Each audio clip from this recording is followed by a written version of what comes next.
This is the 1929 painting, The Indian Church by Emily Carr. She's a legend not just in Canadian art, but art overall, with everything from schools to planets named after her. Her work is more raw and alive than the average landscape art. She paints the spirit and the pulse of the land itself, and we'll get into all of that today. Emily Carr was born December 13th, 1871 in Victoria, British Columbia. She was the second youngest of 9 children. Her father died when she was just 15, and her mother died when she was 17, leaving her older sister Edith to raise the family. Emily converted her family's barn into an art studio and began teaching art to children. She then went on to study at the California School of Design in San Francisco, before going to Paris, where she was heavily influenced by post-impressionism. When she came back to Canada, she started making trips to indigenous villages. She stayed near Ucluelet on Vancouver Island, where she was given the name Clewick, which means the laughing one. She also used this name as the title of her first book, which went on to win the Governor General's Award. In 1907, she traveled to Alaska with her sister Alice and made it her mission to document the totems and villages, as her and many others saw the totems and First Nations way of life slowly vanishing. In 1912, she had a gallery show in Vancouver where she introduced the bold, new post-impressionist styles that she picked up in Paris. But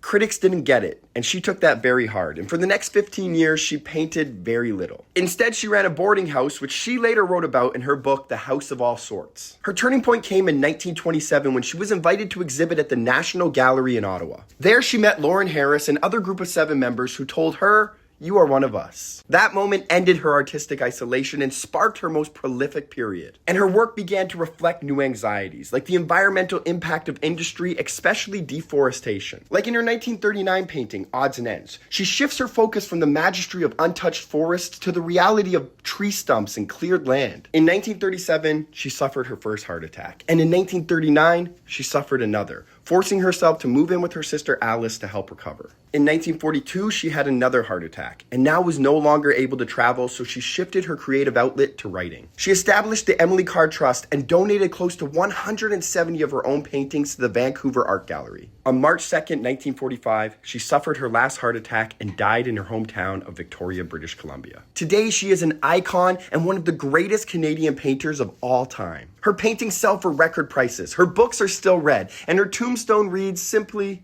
Emily Carr, 1871 to 1945. Artist and author, lover of nature.